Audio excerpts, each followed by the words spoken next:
Hi guys, so I'm coming in. I'm going to do skill N.2. So I'm in my assignment and I'm clicking on it. Two things that I want to double check as this pulls up is that my name is in the upper right hand corner, and then that my skill is the correct one. So N.2, measurement word problem. Since it is dealing with word problems, I am going to need my scratch paper even though it is a measurement problem.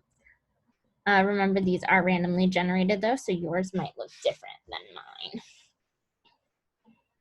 All right. So, word problem.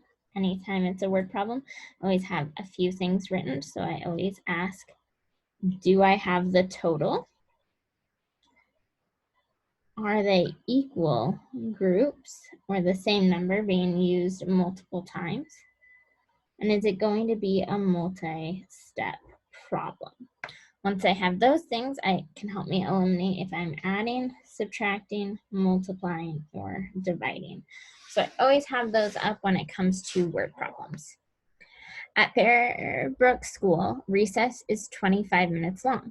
Today, 5 friends decided to play soccer the whole time. They each get to spend the same amount of time being goalie. How much time does each person spend being goalie? So, do we have the total? Yes, we have the total amount of time of recess. Recess is total 25 minutes. Okay.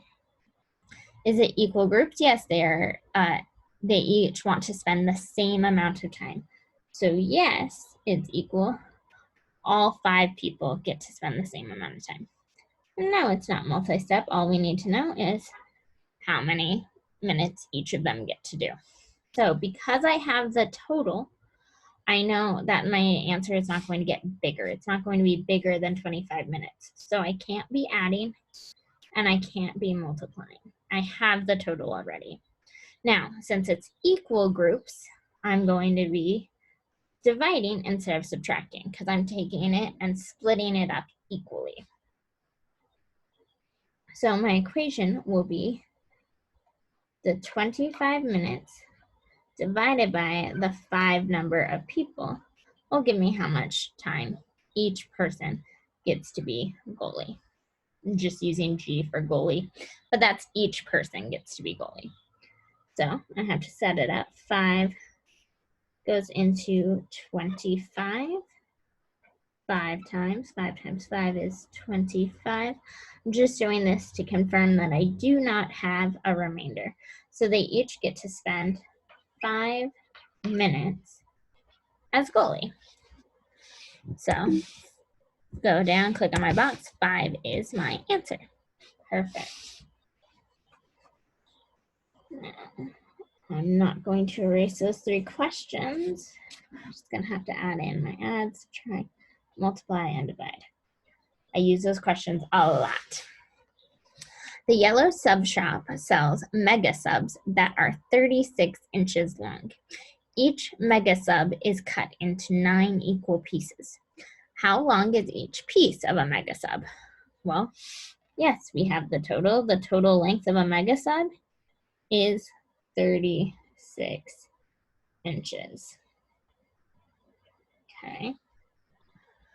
And each sub is cut into equal pieces. So yes, how many pieces? 9 pieces. Okay. And no, it's not multi-step. So since I already have my total, it's not going to get bigger. So I know I'm not adding and I'm not multiplying. And then since it's equal groups, I know I'm not subtracting. So I'm going to be dividing. 36 divided by 9 equals each piece. So each piece up. So set it up. 9 goes into 36, 9, 18, 27, 36. I could also write a tic-tac-toe to help me out with that.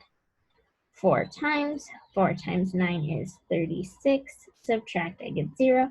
So each piece is 4 inches.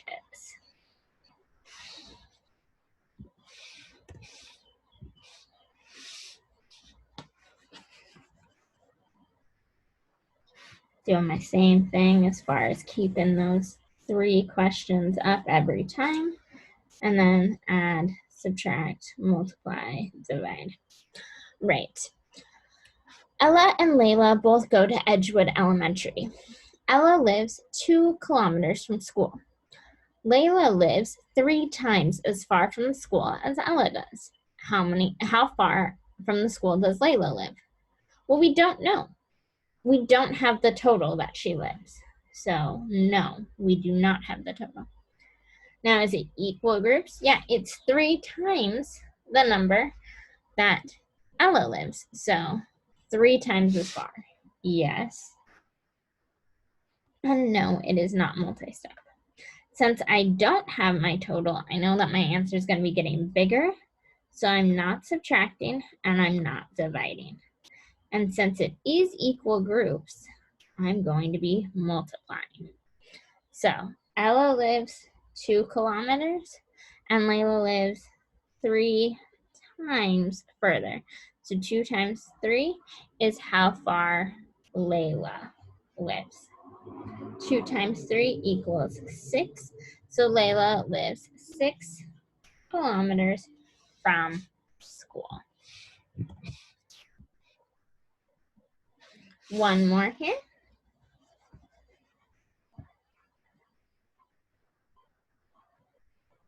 All right. Seth's grandma always makes her special mashed potatoes at Thanksgiving. She uses 11 pounds of russet potatoes and 4 pounds of Yukon Gold potatoes. How many pounds of potatoes does Seth's grandma use in all? So, do we have the total amount? No, it asks us how many does she use in all. We know how many russet and how many Yukon, but we don't know the total. So, no. Now, is it the same number over and over? No, there's 11 pounds of russet and 4 pounds of Yukon, so it's not the same. And it's not multi-step. So since we don't have the total, we know we're not subtracting and we're not dividing. Since it's not equal groups, we know we're not multiplying. So we are going to take the 11 pounds of russets plus 4 pounds of Yukon, and that's going to give us our total amount of potatoes. So 11 plus 4 is 15 pounds of potatoes. LBS, remember that's just the abbreviation for pounds. 15, hit submit. Just work it through like any other word problem and you guys should be good to go. I hope this helps. Remember, if you ever have any questions, let me know and I can help you out with it. Bye, guys.